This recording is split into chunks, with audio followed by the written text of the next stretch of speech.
Ok, nous continuons le chapitre 4 du Mesat Yesharim. Le Rav est en train de parler maintenant des arguments qui doivent convaincre la multitude. Ce n'est pas la recherche de perfection, ce n'est pas la recherche d'une place honorifique dans Olam Haba. Tout simplement ne pas savoir qu'il y a des sanctions, il y a des réparations pour les péchés que nous faisons et que la justice de Dieu elle est très très très dure et profonde. Il cite beaucoup de grands tzadikim de l'histoire qui ont été jugés pour des choses qu'ils n'ont pas fait comme il fallait. Il a cité Abraham, Yaakov, Yosef, David, Michal, Chizkiyahu. Et on continue dans la lancée. Au Perek Kol Chayavim, Amrou, et dans le chapitre Kol Chayavim, c'est le premier chapitre de Chagiga, ils ont dit, les sages Israël ont dit, Rabbi Yochanan kadhava matel haikra avabache. Rabbi Yochanan, quand il est arrivé à ce verset, se mettait à pleurer. Pourquoi? Qu'est-ce qu'il écrit dans ce verset? Vekaravti alechem la mishpat v'iti ed memaher. Je vais vous juger et je serai un témoin rapide. Et là-bas, il cite toutes sortes de péchés, des péchés légers, des péchés graves. Et Rabbi Yochanan disait là-dessus, Evesh jokli malav kalot kachamurot. Un serviteur qu'on juge, à propos duquel on juge les péchés légers comme les péchés graves. Takana yeshlo, est-ce qu'il peut s'en sortir? Ubavadai shen kavanat hamamar sheya onesh al shtehen echad. Et bien sûr, explique le Rav, c'est pas l'intention de ces paroles-là, c'est pas que la sanction, la punition sera la même pour un péché grave, un péché léger. Kadosh Baruch Hu eno meshalem el mida keneged mida, car Dieu sanctionne que mesure pour mesure. Omnian ha'inyan hu, mais le sujet est chez l'inyan mishkal ha'maasim kach olot bekaf hakalot kmo ha'chamorot. C'est quand on soupèse les actions, alors on soupèse les péchés légers comme les péchés graves. Les péchés graves ne feront pas oublier les péchés légers. Quelqu'un, il est, je sais pas moi, Shabbat, il s'est énervé, il a étranglé sa femme, d'accord? Bon, alors on va le juger pour ça. Étranglée, elle est morte, d'accord? Mais en passant aussi, il a touché un objet qui était mouxé. D'accord, une pierre, bon, c'est pas si grave par rapport à l'emploi. Bon, écoute, il a trouvé sa femme pour la pierre, on laisse passer. Non, non, mon cher ami, il y a les deux. Voilà ce que le Rav dit, on compte tout. Les légers et les péchés graves. Et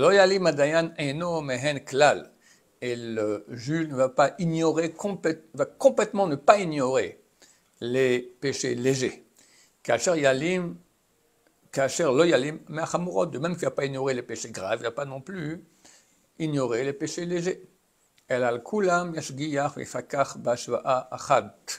Et tous, au contraire, tous, il va les contrôler, les regarder de façon égale. La dun kol echad mehem, juger chacun d'eux, ou la niche achar kach al kol echad kefi mashehu, et ensuite sanctionner pour chaque péché en fonction de ce qu'il est. C'est ce qu'a dit le roi Salomon, qui est car toutes les actions, Dieu amènera en justice. Car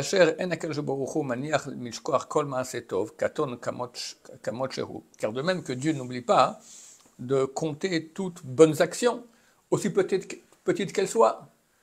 Quelqu'un a fait une grande action, il a donné $1 million pour une grande cause. Après, il a donné encore 10 centimes à un pauvre. C'est pas parce qu'elle donne $1 million que le 10 centimes ne sera pas compté. Le 10 centimes sera compté aussi. Alors de même que Dieu compte tout, en bien, c'est normal aussi qu'il compte en mal.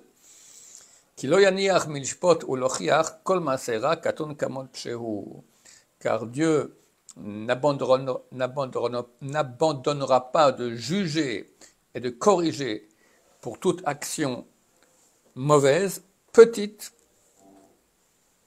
que ton kamut même de très petites quantités.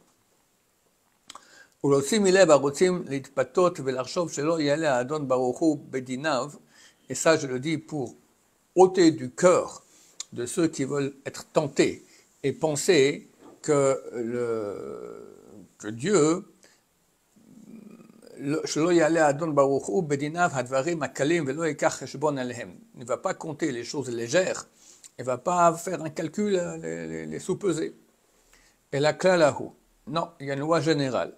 Kol haomer kadosh baruch hu vatran, tout celui qui dit que Dieu, il est vatran. Vatran, c'est quelqu'un qui passe l'éponge, d'accord, pour rien, gratuitement. t'as pas fait tchouva, t'as rien fait, mais bon, pour rien, comme ça, 2, il est bon, allez, il pardonnera. Evatrou, chayav. Alors Evatrou, on passera l'éponge sur sa vie aussi, d'accord? Disparaît. Vechen amrou, de même ils ont dit, imomar lechayet serara, si te dit le mauvais penchant, chato, pêche, akajobohu mochel lach, al tishmalu. Et Dieu te dit, et Dieu te pêche, et Dieu t'excusera, ne l'écoute pas. Donc c'est écrit ça. C'est d'avoir pas chaud, et c'est très courant, surtout dans le monde francophone. Dans le monde américain ou israélien d'habitude, c'est très tranché. Ou tu es complètement non religieux, ou complètement frou. Dans le monde français, je crois que c'est le pays au monde où il y a le plus de moitié-moitié. D'accord? Ils croient en Dieu, ils croient dans les tzadikim, ils croient dans les sgoulottes, ils croient dans l'Aïn Hara. Mais bon, si on est trop il ne faut pas être trop religieux. En plus, ils ont tous, ils citent un Rambam qui n'existe pas, d'accord?